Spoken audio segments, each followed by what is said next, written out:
अस्सलाम वालेकुम, मैं हूं शाहजेब खानजादा। आईसीसी टी20 वर्ल्ड कप में पाकिस्तान ने नमीबिया को बआसानी 102 रन से शिकस्त देकर सुपर 8 मरहले के लिए क्वालिफाई कर लिया है। पाकिस्तान के 200 रन के हदफ के ताकुब में नमीबिया की पूरी टीम 18वें ओवर में 97 रन बनाकर आउट हो गई।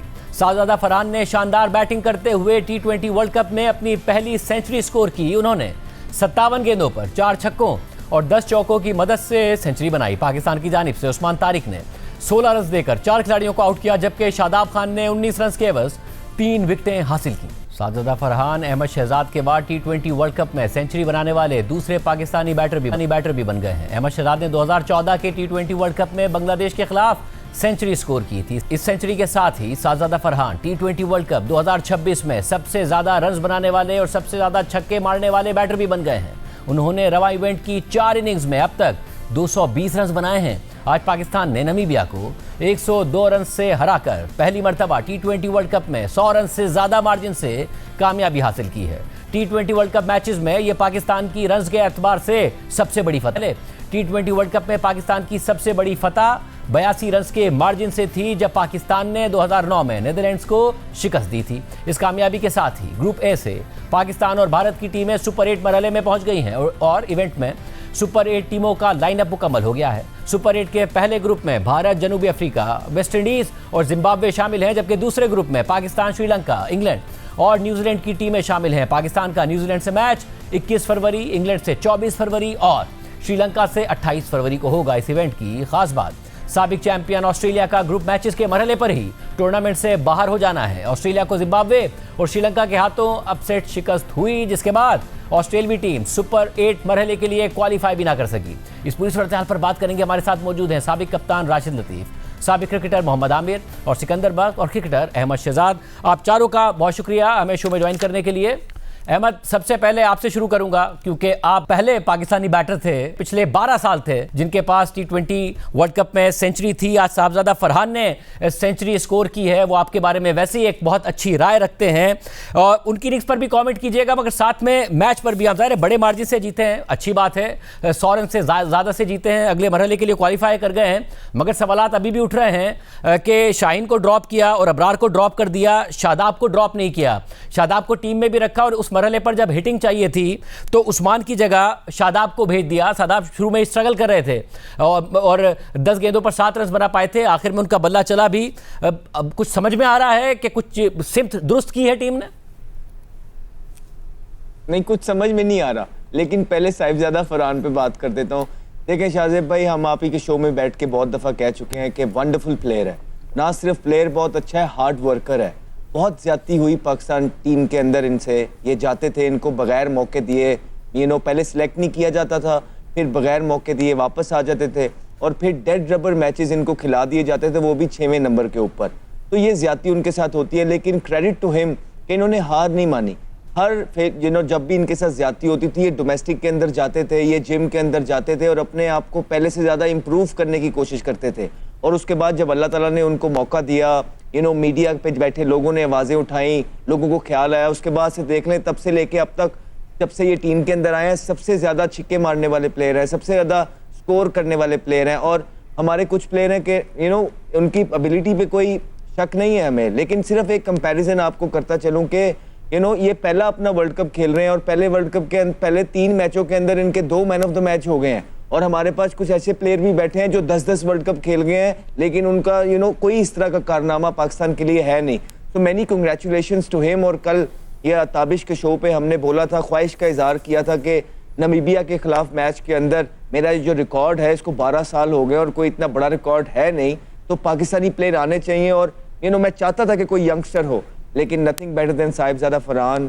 मुबारक को बहुत ज़्यादा उसने एक कौम को तोहफा दिया, उसके अपने लिए बहुत ज़बरदस्त एक चीज़ होगी। दूसरा, बिल्कुल ठीक कह रहे हैं आप, सारी चीज़ें शाहीन ने तो नहीं की थी, सारी चीज़ें मिल के ही हो रही थी। उसके बाद आप देखें कि आपने इब्रार पे सारा नज़ला उतार दिया और इब्रार आपका टी20 का बेस्ट बॉलर है, दुनिया की रैंकिंग में नंबर 1 बॉलर है, लेकिन आपने क्या किया, इब्रार को बाहर कर दिया है सिर्फ इसलिए कि आप शादाब को ना सिर्फ एडजस्ट करना चाहते थे, शादाब से आपने नमीबिया के खिलाफ परफॉर्मेंसेस भी करानी थी। उड़ उड़ के उसको चीज़ें दी जा रही थी। वो इस तरह कि जैसे ही 2-3 आउट हुए नीचे उस्मान खान जिनकी सेंचुरियां हैं पीएसएल के अंदर वो पड़े थे, नीचे फ़हीम अशरफ जिसने ऑलरेडी जो है ना बेचारे ने मैच जितवाया पहला वो पड़े थे, नीचे नवाज, ये सारे प्लेयर पड़े हुए थे। लेकिन आपको बैटिंग करने के लिए कौन नजर आया ऊपर वाले नंबरों पे? शादाब खान, क्योंकि स्टेज सेट थी ना, उनकी कोई वेनम था बॉलिंग के अंदर, उनसे स्कोर करवाने की कोशिश की गई, उसमें भी उन्होंने स्ट्रगल किया पहले 10-12 बॉलों पे, लेकिन जब साहिबजादा फरहान ने उनको इतना बैकफुट पे कर दिया नबीबिया को, उन्होंने भी बहती गंगा में थोड़े से अपने हाथ धो लिए। उसके बाद आज आप देखें कि फिर से आप जो है ना बाबर आजम को अब क्यों एम्बेरस कर रहे हैं, मुझे ये समझ नहीं आती है। मैं अगर T20 खेल रहा हूँ, जो कि सबको पता है कि आजकल की मॉडर्न डे क्रिकेट में सिर्फ अटैक चाहिए, मैं पैड करके बैठा हूँ और मैं वर्ल्ड नंबर 1 प्लेयर रहा हूँ, पाकिस्तान का कप्तान रहा हूँ, और जब ये सिचुएशन आ जाए कि मुझे जो है ना दूल्हे की तरह बिठाया और सरबाले बारी लेने अंदर जा रहे हो, तो आप सोचें कि किस तरह की फीलिंग होगी। तो ये एम्बेरस कर रहे हैं अपने प्लेयर को, ऐसा नहीं करते हैं। आप जो है हॉर्सेस फॉर कोर्सेस लेके आइए, जो TCN करने वाले थे वो कीजिए, लेकिन ऐसा उन्होंने नहीं किया। अभी भी आप देखें कि सलमान अली आगा ने कितना बॉलिंग के अंदर भी, क्योंकि बॉलिंग शादाब को उस टाइम पे करानी थी जब 2 नए बैट्समैन खेल रहे थे और प्रेशर के अंदर थी नबीबिया, ताकि शादाब अपने शुरू वाले ओवर निकाल दें। हालांकि उन पे इतनी तनकीद आज भी हो रही है सलमान पे, और कल भी हो रही थी। अब भाई अपने उस्मान तारिक को क्यों इतना लेट लेके आ रहे हैं? कल का तो हमें पता नहीं था, आज सिर्फ इसलिए वो लेट हुए कि शादाब को उस टाइम पे बॉलिंग करानी थी जहां पे दूसरी टीम अंडर प्रेशर थी। उसके बाद आप एक और चीज नोट करें, उसका कोटा खत्म नहीं कराया, क्योंकि 200 का फट्टा लगाया हुआ था, पता था जीतेंगे, उसका 1 ओवर रख लिया, उसको 17वें ओवर में लेके आया गया जब 8 आउट थे कि बैट्समैन उस पर अटैक करने जाए और उसको एक आधी विकेट, 1-2 विकेट और मिल जाए। तो इस तरह ये जो बातें हम करते रहे हैं ओवर द ईयर्स के, अपने दोस्तों को प्रोटेक्ट किया जाता है। पहले ये काम बाबर आजम सर अंजाम दे रहे थे जब वो कप्तान थे, अब वही काम सलमान अली आगा सर अंजाम दे रहे हैं। वेल डन कि आपने कौम की नहीं सुनी है, आपने अपनी फ्रेंडशिप को कौम से ऊपर रखा, पाकिस्तान से ऊपर रखा, कोई बात नहीं। अब उन्होंने खिला दी है ना इन सारे प्लेयरों को, बस अब ऑन करें कि ये माइक हैसन और सलमान अली आगा कि ये हमारी चॉइस है, फिर ये ना कहें कि ये मुश्तरका फैसले हैं, क्योंकि हम चाह रहे थे कि इस थोड़ी सी वीक साइड के अगेंस्ट अगर आप अपने दूसरे प्लेयर्स खिला दें और उनके साथ सुपर 8 में जाएं और उनको ये वाला मैच दे दें ताकि उनकी मैच प्रैक्टिस हो जाए, तो वो ज्यादा अच्छे तरीके से परफॉर्म कर पाएंगे। लेकिन ऐसा नहीं लगा, अब अगला मैच भी यही लोग खेलेंगे। तो अब जो भी होता है, हारते हैं जीतते हैं, हमारी दुआ तो हमेशा ही है कि जीतें, लेकिन इसके जिम्मेदार वही लोग हैं जो इसी यूनिट को सपोर्ट कर रहे हैं, which is Salman Ali Agha and Mike Hesson. Rashid भाई, ये ज़ाहिर आज खुशी की बात है, पाकिस्तान ने बहुत बड़े मार्जिन से जीता है, अगले मरहले के लिए क्वालिफाई कर गया है, मगर खुशी के साथ साथ कंसर्न हो रहा है कि पिछले मैच से हमने क्या सीखा। जो शादाब के बारे में बातें कर रहे हैं कि शादाब को ऐसा लग रहा है कि कोई जिद बन गई है किसी भी तरीके से प्रूव करना। एक मैच बुरा गया अबरार का, जो कि प्रॉपर बॉलर है पाकिस्तान का, उसे ड्रॉप कर दिया, शादाब को रखा, जिन्होंने 6 गेंदें कराई पिछले मैच में भारत के खिलाफ, 17 रन दिए, एक गेंद ऐसी नहीं थी जिसको कहा जा सकता था कि एक अच्छी बॉल उन्होंने कराई थी, उन्हें मौका दिया जाना। फिर बाबर के बारे में एक बड़ी परेशान कुन बात है, ज़ाहिर पाकिस्तान के स्टार बैट्समैन हैं कि उन्हें स्टार बैटर है कि उन्हें ओपनर भेज नहीं सकते कि स्लो हो जाएगा, और अगर ओपनर अच्छे परफॉर्म कर जाएं तो उन्हें नीचे नहीं भेज सकते कि फिर स्लो हो जाएगा। अगर ओपनर फ्लॉप हो जाए, 1 डाउन फ्लॉप हो जाए तो भेज सकते हैं, क्योंकि फिर एक्सेलरेट नहीं करना, फिर विकेट रोकनी है। T20 में इस माइंडसेट के साथ एक प्लेयर को रखा हुआ है, कुछ समझ में आ रहा है आपको? देखिए, सबसे पहले उस शादाब की बात बहुत डिटेल में की है अहमद ने, और एग्री करता हूँ कि जिस तरह उसको यूटिलाइज किया गया।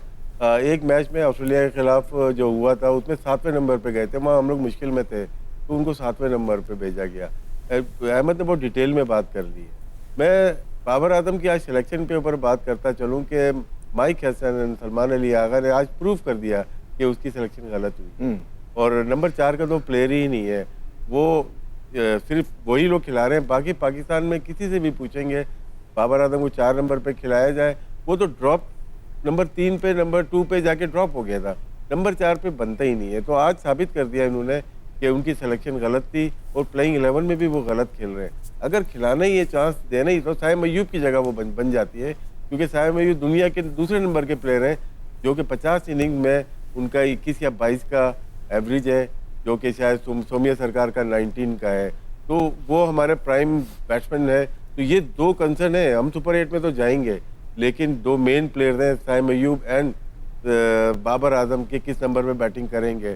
बाकी मैच बहुत अच्छा जीते, एसोसिएट कंट्रीज के खिलाफ ऐसे ही जीतना चाहिए। बहुत अच्छी बॉलिंग की है उस्मान तारिक ने की है, लेकिन आपका सवाल स्पेसिफिक बाबर के लिए था। मेरे ख्याल से आज हमारी सिलेक्शन कमेटी और जो टीम मैनेजमेंट है, माइक हैसन है, उन्होंने साबित कर दिया कि उनकी सिलेक्शन बाबर के मामले में गलत थी। मगर राशिद भाई इस पर भी कमेंट करें, उस्मान तारिक के हवाले से तो कमेंटेटर भी कह रहे थे कि पिछले मैच में भी आपने यही किया, आज भी आप यही कर रहे हैं, उसको लेकर ही नहीं आ रहे हैं। कुछ कैप्टेंसी में प्रॉब्लम नजर आ रहा है आपको यहाँ पर? जी काफ़ी, जो कि पिछले मैच की ना बॉलर्स को कहाँ पे बॉलिंग करवानी है, और जो उस्मान तारिक का हुआ बैठा हुआ था और वो अच्छे बॉलर हैं, फिंगर स्पिनर, क्योंकि सलमान अली आगा खुद आए थे, उन्होंने आउट कर दिया था अभिषेक को, तो और प्रेशर डालना था, क्योंकि तिलक वर्मा आए थे, वो भी लेफ्ट हैंडर थे, ईशान किशन, तो वहाँ पे फौरन उस्मान तारिक को लेके आ रहे हैं। यहाँ पे कैप्टनसी जो होती है ना वो रियल टाइम पे होती है, वो जो लिखा हुआ लेके आते हैं ना वो वाली कैप्टनसी नज़र आती है कि लिखा हुआ है कि आप या मोहम्मद आमिर बॉलिंग करेंगे, आप अहमद शहजाद करेंगे, वो उससे हटते नहीं है।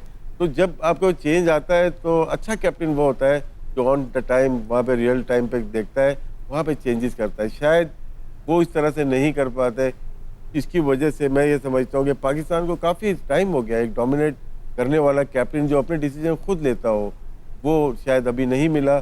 तो ये सहारा लेते हैं, बहुत ज़्यादा सहारा माइक हसन का लेते हैं, कुछ मैचेस में तो बाहर से लिखा हुआ दिया जाता है कि आप ये करो। एनीवे सुपर 8 में आए और हमारे मैच अच्छे होने चाहिए। श्रीलंका और इंग्लैंड से कैंडी में मैच है, कैंडी में हम अभी तक खेले नहीं है, वो मैच बहुत इंपॉर्टेंट है। मैं बात करता हूँ सुपर 8 के हवाले से भी। आमिर आप बताइएगा, आपने आज जो गेम देखा, जो ड्रॉप हुए उनका ड्रॉप होना, जो टीम में रख लिए गए उनका टीम में रखे जाना, और आज का मैच, क्या आपकी क्या रीडिंग है, आप क्या कहिएगा? देखिए सारे, पहले तो शाहजेब भाई ये उस्मान की बात कर रहे हैं, मैं आपको बताता हूँ ये डाउट मैं ज़रा क्लियर कर देता हूँ आपका।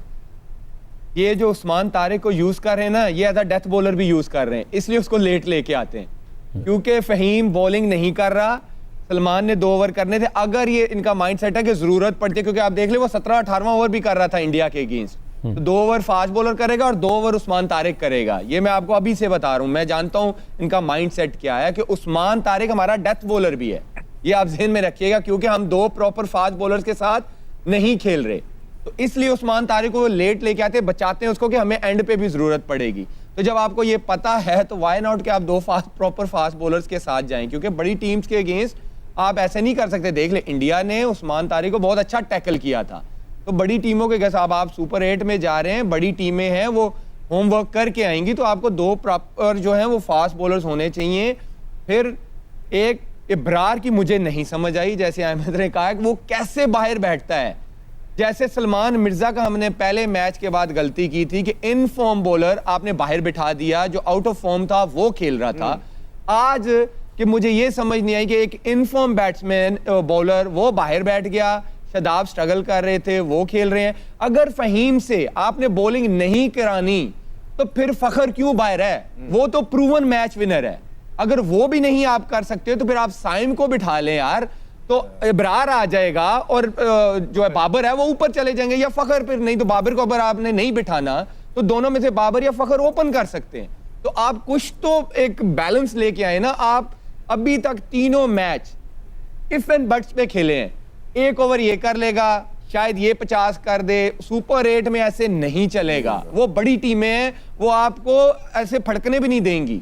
तो ये जो इफ एंड बैट्स होता है ना, ये नहीं चलता बड़ी टीमों के अगेंस्ट। सही बड़ी आम बात है। सिकू भाई आप कहिएगा, आपकी क्या राय है आज के मैच के हवाले से और खिलाड़ियों को ड्रॉप करने और टीम में रखने के हवाले से? सबसे पहले तो सबको मुबारक हो पाकिस्तानियों को कि हम लोग सुपर 8 में पहुंच गए। बड़ा डर लग रहा था कि कहीं गड़बड़ ना हो जाए। सबको बहुत मुबारक हो, सुपर 8 में बहुत अच्छी परफॉर्मेंस दे। जो सिलेक्शन की बात है, सबसे मजे की बात यह है कि मैं कल रात से मैं एक जगह पे सोशल मीडिया पे मुसलसल पढ़ रहा था कि फरहान को ड्रॉप करके ना बाबर को लाया जा रहा है, फरहान को ड्रॉप करके मैं तो हैरान और परेशान हो गया, मैं घबरा गया, ये क्या हो रहा है। सबसे ज्यादा रन्स वही थे। सुबह सबसे पहले मैंने शुक्र अदा किया कि भाईजान आप लोग सही कह रहे सिकू भाई, मैंने भी खबर देखी, यकीन नहीं आ रहा था और दिल चाह रहा था कि कहीं ये खबर ठीक ना हो जाए, दिल डर रहा था। मुझे भी डर लग रहा था कि ये क्या हो रहा है। अच्छा, दूसरी चीज मैं ये बोलूंगा आज के मैच के लिए कि अब बाबर को चाहिए कि रिटायरमेंट के बारे में सोच ले। अगर उसकी ये बिल्कुल वैसी हरकत कर रहा है जैसे सरफराज हमारा जो कप्तान था, चैंपियंस ट्रॉफी जीता था, तो वो 12th मैन बन गया, खेल ही नहीं रहा, बस बाहर बैठा हुआ पानी पिला रहा था उस वक्त। इसी तरह ये इस शख्स को भी चाहिए, बाबर को बुरा ना मनाए मेरी बात का। अब वो सीरियसली सोच ले, अब उसको अंदाजा हो जाना चाहिए कि आपको अब आपकी जगह नहीं बन रही। You are not a T20 player, तो आप T20 से चाहे तो रिटायरमेंट लें। प्लेयरों को खिलाने का जो ताल्लुक है शाहजे, वो ये होता है कि कोच की लाइकिंग और डिसलाइकिंग पे बड़ा फर्क पड़ता है। कोच अगर आप किसी लड़के को लाइक करना शुरू कर देना तो फिर वो उसको हर जगह घुसाता है, हर मौका देता है, हर जगह, और जिसको पसंद नहीं करता उसको बाहर निकालता है। इब्रार को देखें, शुरू में भी वो इब्रार को ड्रॉप कर रहे थे शुरू के अंदर, फिर उसको जहां मौका मिलता था वो आउट करता था, उसको खिलाना पड़ता था। तो इब्रार को ड्रॉप करना it was a shocking thing. फिर एक और चीज देख लें कि फहीम अशरफ ने थ्रू आउट बॉलिंग ही नहीं कराई, फिर उसको नया बॉल दे दिया। भाई आपके पास मिर्जा था जो कि रेगुलर फास्ट बॉलर है, अब उससे नया बॉल करें, आपने उसको दे दिया, वो भी एक अजीबो गरीब बात है। अब मैं आपको उस्मान तारिक की जो लेट बॉलिंग का, मैं सिर्फ एक सवाल डाल रहा हूं, सपोज करें कि पाकिस्तान जो है 150 रन करता है, दूसरी टीम चेस कर रही है, क्या हम इंतजार करते रहेंगे कि 10 ओवर होंगे तो उसको कराएंगे? ऐसा नहीं होता, उसको पहले कराएं, वरना अदरवाइज 10 ओवर में किसी ने 90 कर दिया तो फिर रह क्या गया। तो ये सारी जो चीजें हैं ये सोच की हैं कि क्या हो रहा है क्या नहीं हो रहा है। साइम को आप मेरे ख्याल से एज अ बॉलर ना खिलाएं, उसको रेस्ट दे दें, और ये जो फकर की बात हो रही है, आप उसको आखिरी, उसका वर्ल्ड कप है, उसको खिला दें ओपन, और साइम की जगह नीचे से जो है आप फहीम को हटा के इब्रार को डाल दें, ताकि आपके पास पूरी पक्की बॉलिंग हो जाए। अदरवाइज आप जो है ये बहुत गड़बड़ हो रही है इसमें कि साइम को भी वो लगता है कि he likes him a lot, और उसको वो लेके जो है वो खुदा भला करे उसको जबरदस्ती खिला रहे, उससे रन्स नहीं हो रहे।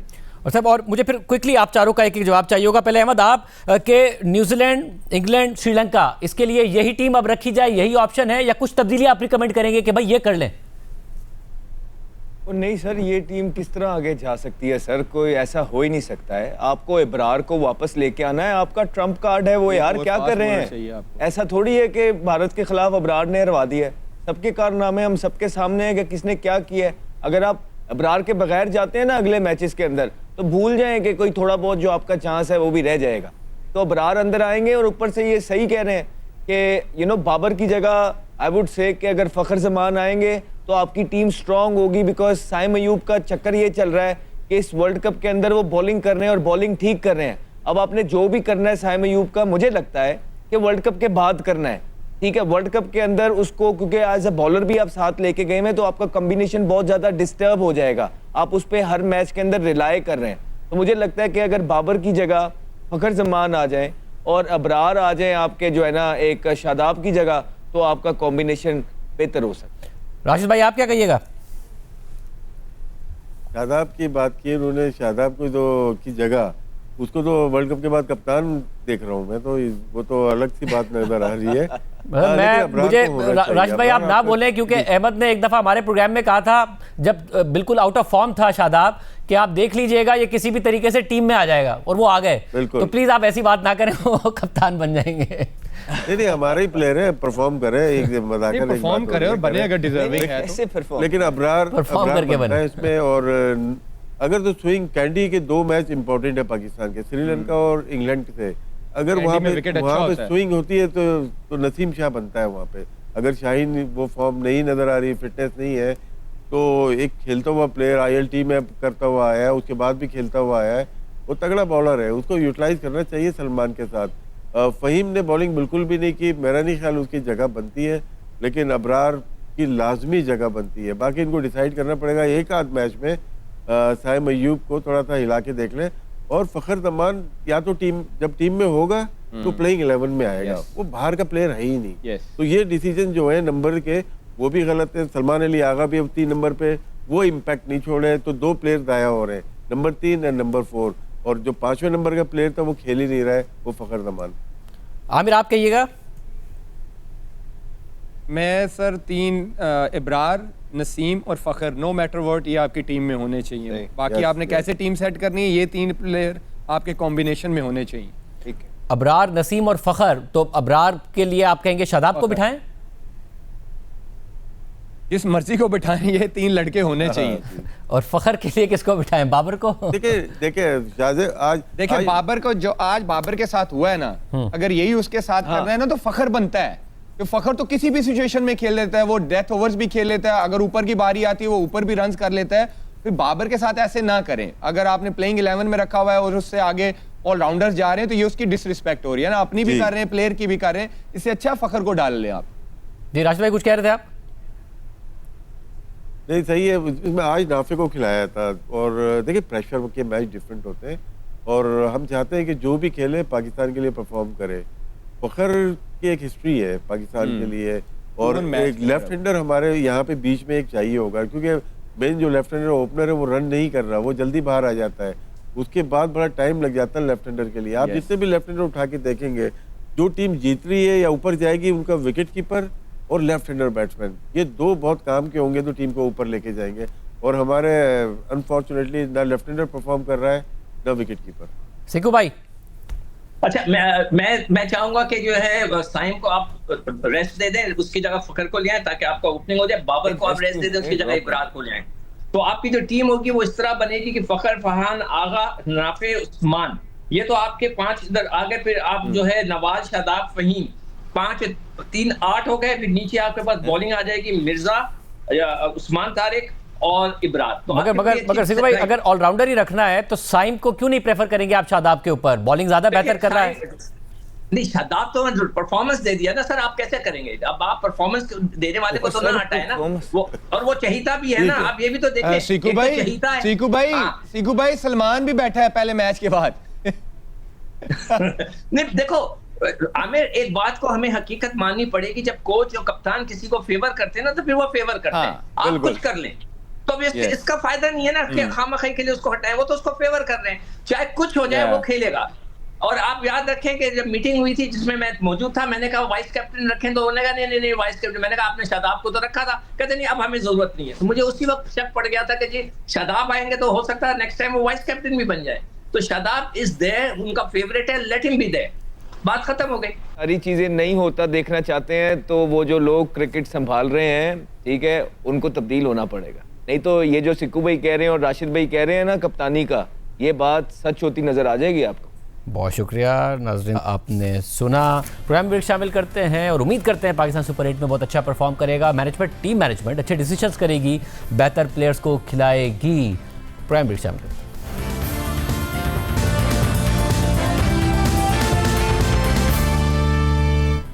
ऑपोजिशन इत्तेहाद तहरीक तहफ़्फ़ुज़ आईन पाकिस्तान ने पार्लियामेंट हाउस और खैबर पख्तूनख्वा हाउस में जारी धरने खत्म कर दिए हैं। साथ ही पेशावर हाई कोर्ट के हुक्म पर खैबर पख्तूनख्वा की तमाम सड़कें भी खोल दी गई हैं। आम बात यह है कि वज़ीर आला खैबर पख्तूनख्वा सुहेल आफरीदी ने अब इमरान खान की रिहाई के लिए इमरान खान रिहाई फोर्स बनाने का ऐलान कर दिया है। आज सुप्रीम कोर्ट के बाहर मीडिया से गुफ्तगू करते हुए सुहेल आफरीदी ने कहा कि मुझे लगता है कि घी सीधी उंगली से नहीं निकलेगा, उंगली टेढ़ी करनी पड़ेगी, इसलिए स्ट्रीट मूवमेंट की तैयारी के लिए इमरान खान रिहाई फोर्स का ऐलान करता हूं और ये फोर्स इमरान खान की रिहाई के लिए पुरअमन जिद्दोजहद करेगी। मुझे लगता है कि घी सीधी उंगली से नहीं निकलेगा, अभी उंगली थोड़ी टेढ़ी करनी पड़ेगी। मैं स्ट्रीट मूवमेंट की तैयारी के लिए इमरान खान रिहाई फोर्स का ऐलान करता हूं। ये इमरान खान रिहाई फोर्स पुरअमन जद्दोजहद करेगी इमरान खान की रिहाई के लिए। सुहेल आफरीदी ने मजीद कहा कि पहले तैयारी होगी, फिर लड़ाई होगी, हमें कॉल देंगे और बेहतरीन कॉल देंगे। मैं यकीन दिलाता हूं कि हम एक कॉल देंगे और बेहतरीन किस्म की कॉल देंगे, लेकिन पहले तैयारी होगी और फिर लड़ाई होगी। ये लड़ाई हकीकी आजादी की है, इस लड़ाई में जीत हक और सच की होगी। खैबर पख्तूनख्वा में एहतजाज खत्म करने के सवाल के जवाब में सुहेल आफरीदी ने कहा कि खैबर पख्तूनख्वा का एहतजाज वर्कर्स ने खुद किया था। पेशावर हाई कोर्ट के अहकाम आए हैं और अदालतों के एहतराम में हम एक कदम पीछे हट गए। केपी का एहतजाज जो था वो तमाम वर्कर्स ने अपनी मदद आप शुरू किया था। पेशावर हाई कोर्ट के अहकामात आए, हम पाबंद है कि पेशावर कोर्ट नहीं तमाम अदालतों के अहकामात माने। हमारे कारकुनान को ये तरबियत इमरान खान साहब ने दी है कि जब कोर्ट के अहकामात हों तो आपने कोर्ट के एहतराम में, अदालतों के एहतराम में जो है एक कदम पीछे हट जाना है। और मैं शुक्रिया अदा करता हूँ तमाम लोगों का जिन्होंने अदालतों के अहकामात माने। सुहेल आफरीदी ने अदालतों के एहतराम में एक कदम पीछे हटने की बात कर दी, मगर जब अदालती हुक्म के बाद पुलिस कार्रवाई कर रही थी तो वज़ीर आला सुहेल आफरीदी ने एक्स पोस्ट में लिखा था कि मेरे ख्याल में मुअज़्ज़िज़ अदलिया को कोई भी हुक्म देने से पहले मसला पूछना चाहिए कि लोग चाहते क्या हैं, बैठे क्यों हैं, क्यों उनके लीडर को उनका आईनी और कानूनी हक नहीं दिया जा रहा, क्यों मुलाकातें बंद हैं, क्यों अदालतें 1 साल से उनके केसेस नहीं सुन रही, क्यों 3 जजिस के अहकामात को अडियाला जेल की इंतजामिया रद्दी की टोकरी में फेंक रही है, क्यों अक्टूबर 2024 के बाद इमरान खान से उनके जाती मौलिज को नहीं मिलवाया जा रहा। आंख की तकलीफ को यहां तक पहुंचाने वाला कौन है? क्या आइन और कानून सिर्फ तहरीक इंसाफ के लिए है? पाकिस्तान के तमाम इदारे तहरीक इंसाफ की लीडरशिप और वर्कर्स को क्यों दूसरे दर्जे का शहरी समझ रहे हैं? क्या हम पाकिस्तानी शहरी नहीं हैं? सुहेल आफरीदी ने मज़ीद लिखा कि अदालत के अहकामात के बाद आईजी पुलिस खैबर पख्तूनख्वा का रद्द-ए-अमल इस बात का वाज़ेह सबूत है कि काली वर्दी के पीछे अहकामात खाकी वर्दी के हैं। आईजी वफाक का नुमाइंदा होता है और जब एक दहशतगर्दी से मुतासरा सूबे में बाहर से लाए गए पुलिस के बड़े और सूबे के चीफ एग्जीक्यूटिव को आमने सामने लाया जाए तो हालात को किस तरफ ले जाया जा रहा है? मगर आज वज़ीर आला खैबर पख्तूनख्वा सुहेल आफरीदी ने एहतजाज खत्म करके इमरान खान रिहाई फोर्स बनाने का ऐलान कर दिया है। इससे पहले सुहेल आफरीदी ने 8 फरवरी के एहतजाज के हवाले से भी सख्त बयानात दिए थे और स्ट्रीट मूवमेंट की तैयारी का ऐलान किया था और कहा था कि मज़ाहमत होगी तो मुफाहमत होगी। मज़ाहमत होगी तो मफाहमत होगी। और जब हम जो हमारे पड़ोसी ममालिक हैं उनसे मुज़ाकरात की बात करते हैं तो अपने लोगों से तो मुज़ाकरात हम करेंगे, लेकिन उस लेवल पर के लेवल बराबर हो, हाथ ऊपर नीचे ना। मुज़ाहमत होगी तो मफाहमत होगी और मुज़ाहमत ही इस चीज़ का हल है। लेकिन 8 फरवरी को तहरीक इंसाफ मौसर एहतजाज नहीं कर पाई थी, ना ही हुकूमत पर दबाव डालने में कामयाब हो सकी थी। इसी तरह हालिया एहतजाज के दौरान भी तहरीक इंसाफ पुरएतमाद थी कि हुकूमत मान जाएगी और तहरीक इंसाफ के मुतालबे पर इमरान खान को अस्पताल मुंतकिल कर देगी। हमारे प्रोग्राम में वज़ीर आला खैबर पख्तूनख्वा के बाब ने खुसूसी बराए इत्तलात शफी जान ने दावा किया था कि आज नहीं तो 2-3 दिन बाद हुकूमत को इमरान खान को अस्पताल मुंतकिल करना पड़ेगा।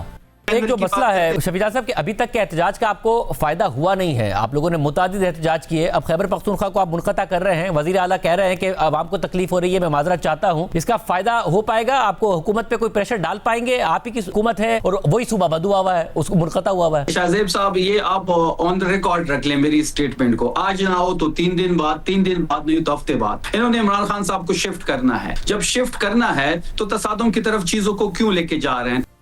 हुकूमत ने इमरान खान को अस्पताल मुंतकिल नहीं किया मगर तहरीक इंसाफ ने एहतजाज ख़त्म कर दिया। यही नहीं, कल ही अपोजिशन इत्तेहाद ने हुकूमत के सामने मुतालबात रखे थे। तहरीक तहफ़्फ़ुज़ आईन पाकिस्तान के कल जारी होने वाले एलामिया के मुताबिक डॉक्टर आसिम यूसुफ और डॉक्टर फैसल सुल्तान को बिला ताख़ीर इमरान खान तक मुकम्मल और निजी रसाई दी जाए ताकि वो आज़ादाना तौर पर तिब्बी मुआयना कर सकें। ज़ाती डॉक्टर्स को मुकम्मल इख्तियार दिया जाए कि वो सरकारी मेडिकल बोर्ड की मौजूदगी या दबाव के बगैर अपनी आज़ादाना तिब्बी राय मुरत्तिब कर सकें। एलामिया में मज़ीद लिखा है कि इमरान खान की सेहत के पेश नज़र ज़ाती मुआलिजीन को बाकायदा और तसलसल के साथ फॉलो अप मुआयने की इजाज़त दी जाए। एलामिया में लिखा है कि तहरीक तहफ़्फ़ुज़ आईन पाकिस्तान वाज़ेह करती है कि किसी भी किस्म की ताख़ीर, बहानाबाजी या नुमाइशी इक़दामात नाकाबिल क़बूल होंगे। इमरान खान की सेहत का मामला सियासी नहीं बल्कि इंसानी और आईनी जिम्मेदारी का तकाजा है जिस पर कोई समझौता नहीं किया जाएगा। कल रात तहरीक तहफ़्फ़ुज़ आईन पाकिस्तान ने ये मुतालबात पेश किए और हुकूमत ने मुतालबात माने भी नहीं और आज एहतजाज ख़त्म करने का ऐलान कर दिया गया। इस हवाले से कल कौमी असम्बली में अपोजिशन लीडर महमूद खान अचकज़ई की ज़ेर सदारत इजलास हुआ था। नुमाइंदा जियो न्यूज़ हैदर शराजी की खबर के मुताबिक महमूद खान अचकज़ई ने ज़ाती मौलिजीन की रसाई और अहले खाना से मुलाकात तक धरना और एहतजाज जारी रखने पर इसरार किया, जबकि PTI के चंद अराकीन के अलावा अक्सरियत ने धरना ख़त्म करने का मौक़िफ़ इख्तियार किया और राय दी कि मेडिकल रिपोर्ट की बुनियाद पर हमें धरना ख़त्म कर देना चाहिए। ज़राए के मुताबिक महमूद खान अचकज़ई ने PTI अराकीन से धरना ख़त्म करने की ठोस वजूहात भी पूछी और कहा कि मुझ पर इमरान खान ने एतबार किया कि मैं वो फैसले करूँगा जिसमें इबहाम ना हो। इसके अलावा friend of the court Salman Safdar की रिपोर्ट और सुप्रीम कोर्ट के हुक्म के बाद भी इमरान खान के तिब्बी मुआयने के मामले पर तहरीक इंसाफ और इमरान खान की बहन अलीमा खान में इख्तिलाफ सामने आया था। ये खबरें मुसलसल सामने आ रही थीं कि हुकूमत ने तहरीक इंसाफ से इमरान खान के तिब्बी मुआयने के दौरान मौजूदगी के लिए 2 नाम मांगे थे, जो नाम तहरीक इंसाफ ने दे भी दिए थे मगर उनको अलीमा खान ने मुस्तरद कर दिया था। मगर जो नाम अलीमा खान ने दिए उन पर हुकूमत नहीं मानी। तहरीक इंसाफ की सियासी क़यादत ऑन बोर्ड थी मगर अलीमा खान वीटो कर देती थी। कल अलीमा खान ने तस्लीम किया कि बैरिस्टर गौहर की कॉल आई थी और उन्होंने 2 डॉक्टर्स के नाम मांगे थे जिन्हें जेल भेजा जाए, मगर मैंने कहा कि जेल भेज कर क्या फ़र्क पड़ेगा, हमें इन पर एतबार नहीं, शिफा इंटरनेशनल जाना है। गौर का मुझे फोन आया था कि जल्दी से 2 डॉक्टरों के नाम दे दें जिनको हम जेल भेज सकें। मैंने कहा सवाल ही नहीं पैदा होता जेल भेजना, जेल भेज के क्या फर्क पड़ेगा, इनको हमने एतबार ही नहीं करना।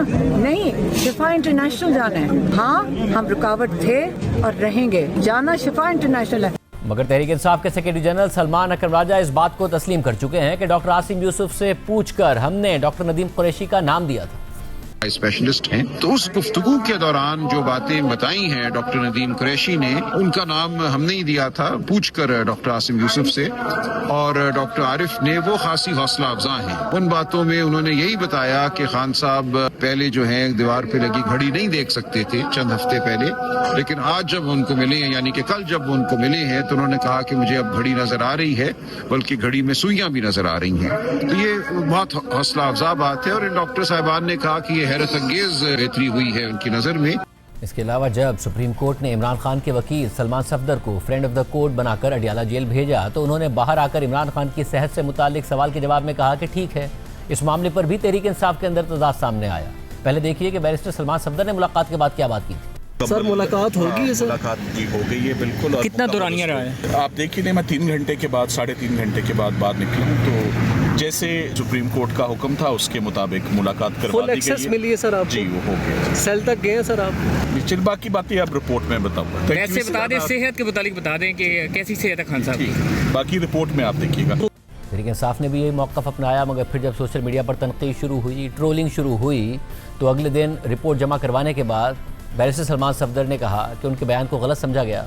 मैंने आज का जब बाहर देख रहा हूँ या सोशल मीडिया को देख रहा हूँ, मुझसे मंसूब की भी ऐसी खबरें जो कि बिल्कुल बेबुनियाद। अलीमा आपाद सलमान अकरम राजा साहब, मैंने उनको हरगिज इमरान खान साहब की सेहत के मुतल्लिक और अपनी होने वाली मुतल्लिक जितनी भी मेरी इंटरेक्शन रही, उसके ऊपर मैंने उनको कुछ भी आगाही कल नहीं दी, और उन्होंने इस बात की रिस्पेक्ट भी की। उससे मंसूब जो मैंने इमरान खान साहब की हेल्थ के ऊपर कल कोई स्टेटमेंट नहीं दी, मैंने कल कोई बयान नहीं दिया, हरगिज नहीं दिया। 3 घंटे की मुलाकात और बाहर निकल के अगर किसी ने ठीक को मिस इंटरप्रेट किया है, तो ये मेरा ख्याल है मिस रिपोर्टिंग है, एंड दिस इज अनफॉर्चुनेट। मगर सिर्फ मीडिया कोई नहीं, एक दिन पहले ही अलीमा खान ने खुद बताया था कि बैरिस्टर सलमान सफदर ने उन्हें बताया था कि इमरान खान ठीक है। सलमान सफदर साहब क्योंकि चीफ जस्टिस की नुमाइंदगी कर रहे थे, इससे उनको बिल्कुल इजाजत नहीं थी कि वो किसी चीज पे बात कर सके। सिर्फ उन्होंने इतना कहा कि मैं खान साहब से 2 घंटे मुलाकात हुई है और वो ठीक है, मैं इससे ज्यादा बात नहीं कर सकता, और हमने भी नहीं पूछा इससे ज्यादा। इससे पहले जब इमरान खान की सेहत की खबर सामने आई थी, तो अपोजिशन इत्तेहाद के सरबराह और कौमी असम्बली में अपोजिशन लीडर महमूद खान अचज़ई ने दावा किया था कि इमरान खान की सेहत इतनी खराब नहीं है जितना प्रोपेगेंडा किया जा रहा है।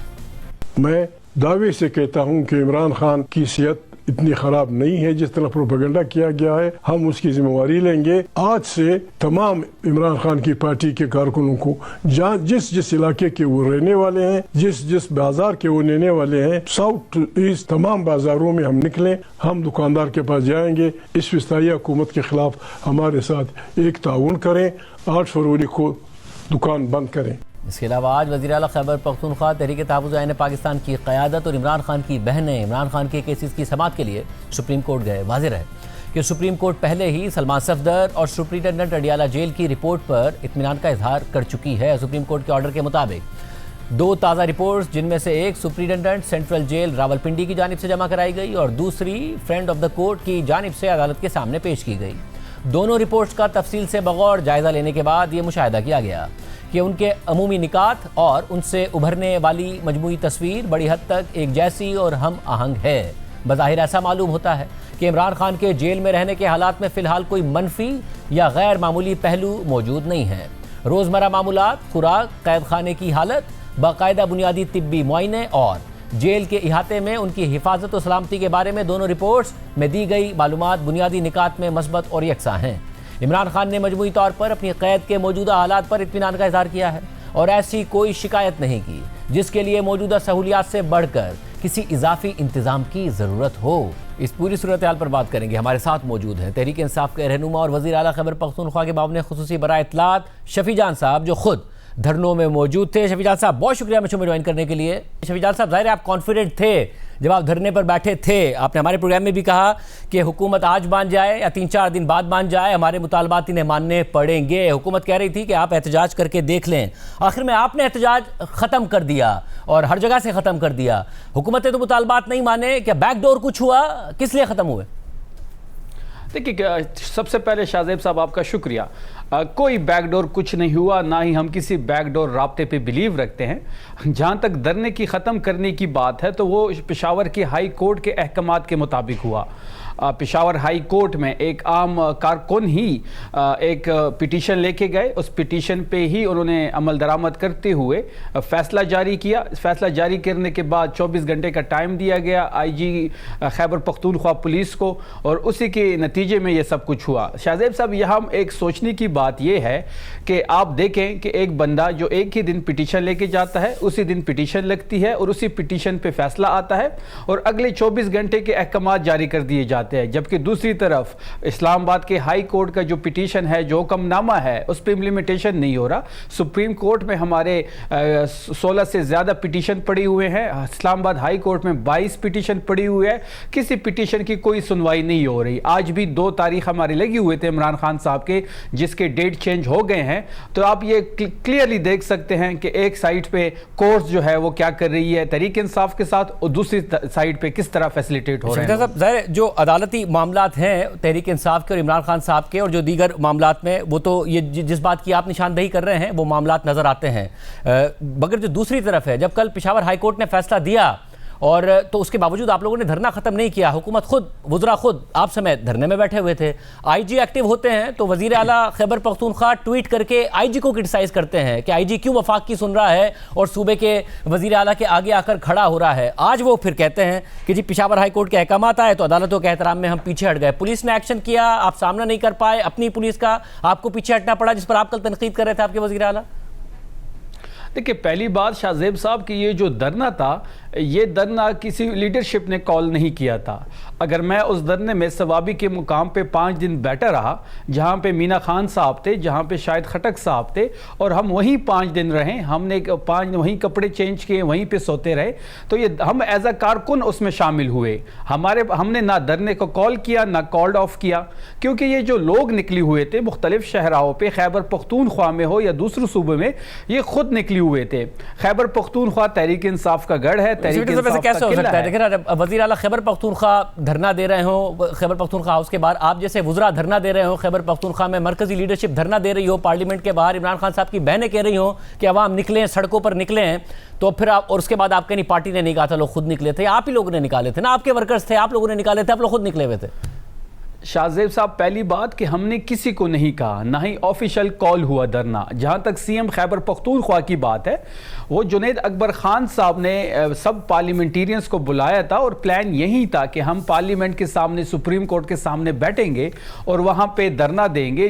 तो आपने देखा कि तारीख में पहली दफ़ा, अमरीत में भी ऐसा नहीं होता, MNAs को पार्लियामेंट के अंदर बंद किया गया, कुछ को लॉजेस में बंद किया गया, लॉजेस के गेट को बंद कर दिया गया, सेनेट के अरकान को सेनेट में महसूर किया गया, और खैबर पख्तूनख्वा हाउस में जो MPs थे, जब हम वहां से निकले, मैं खुद वहां पे मौजूद था, सीएम सुहेल आफरीदी साहब थे, बाकी हमारे पार्लियामेंटेरियंस थे, तो वहां पे जो दक्कम पेल हुई वो भी आपके सामने है। तो ये जहां पे इस्लामाबाद का जो रेड जोन सील किया गया, ये हुकूमत ने खुद किया। हुकूमत ने हमारे लोगों को हाउसेज में, मतलब नेशनल असम्बली में और सेनेट में महसूर किया, और जो सवाबी के मकाम पे था या जो खुशालगढ़ के मकाम पे था, चाहे DI खान के मकाम पे था या बकर के साथ जो हमारी सरहद लगती है, वहां पे आम लोग निकले हुए थे, आम खैबर पख्तूनख्वा के लोग वहां बैठे हुए थे, कोई ऑफिशियली कॉल नहीं की गई थी, और हमने भी एज अ कारकुन उनको ज्वाइन किया। और साहब, फिर ये बताइए कि क्योंकि पेशावर हाई कोर्ट ने तो खैबर पख्तूनख्वा का हुक्म दिया था, मगर आपके इस्लामाबाद से भी सारे धरने खत्म हो गए, तो ये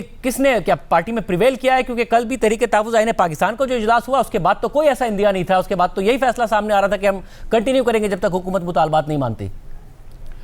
देखिए, जहाँ तक इस्लामाबाद में पार्लियामेंटेरियंस के धरने की बात है, तो ये जिम्मेदारी जो है तहरीक के हवाले से महमूद खान अचकज़ई साहब को, राजा नासिर साहब को दी हुई है।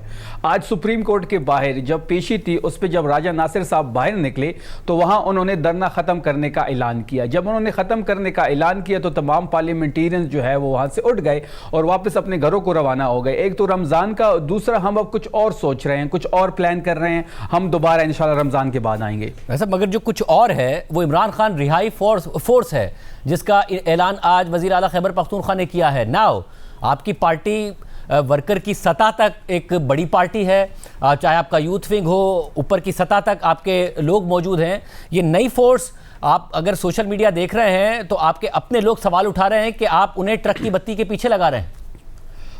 कोई ट्रक की पीछे बत्ती के पीछे नहीं लगाया जा रहा। शाहजेब साहब, आपके इल्म में भी होगा कि स्ट्रीट मूवमेंट की जो जिम्मेदारी थी वो सुहेल आफरीदी साहब को इमरान खान साहब ने दी थी, और जिस तरीके से सुहेल आफरीदी साहब ने उस स्ट्रीट मूवमेंट को लीड किया वो भी आपके सामने है। पंजाब हो, सिंध हो या खैबर पख्तूनख्वा हो, ये उसी के ज़मन में एक नई रिहाई फोर्स हम कायम करने जा रहे हैं, क्योंकि हमारा ये मानना है कि जो इमरान खान साहब है वो 90% पाकिस्तानियों का लीडर है। ये ज़रूरी नहीं है कि पाकिस्तान तहरीक इंसाफ का हिस्सा होते हुए आप इस फोर्स को ज्वाइन कर सकते।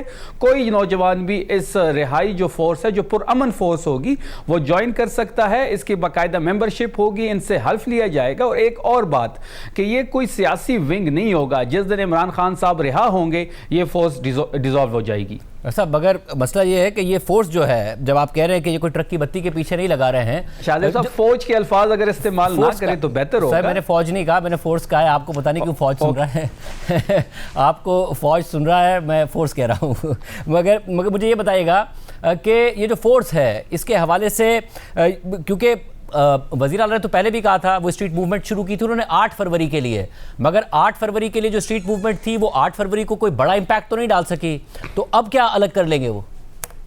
शाहजेब साहब, जहाँ तक स्ट्रीट मूवमेंट की बात है उसका 8 तारीख का कोई फाइनल कॉल नहीं थी। 8 तारीख हमारी इस तहरीक का एक माइलस्टोन ज़रूर था। 8 से पहले भी स्ट्रीट मूवमेंट जारी रही और 8 के बाद भी जारी है। तो स्ट्रीट मूवमेंट के लिए एक पस मंज़र में ही ये जो रिहाई फोर्स है उसको कायम किया गया है, जिसमें नौजवान शामिल होंगे जिनको मेंबरशिप कार्ड दिए जाएंगे, बाकायदा हल्फ होगा। और चेन ऑफ कमांड का जो थोड़ा इशू है तहरीक इंसाफ में, वो इसमें आपको नज़र नहीं आएगा।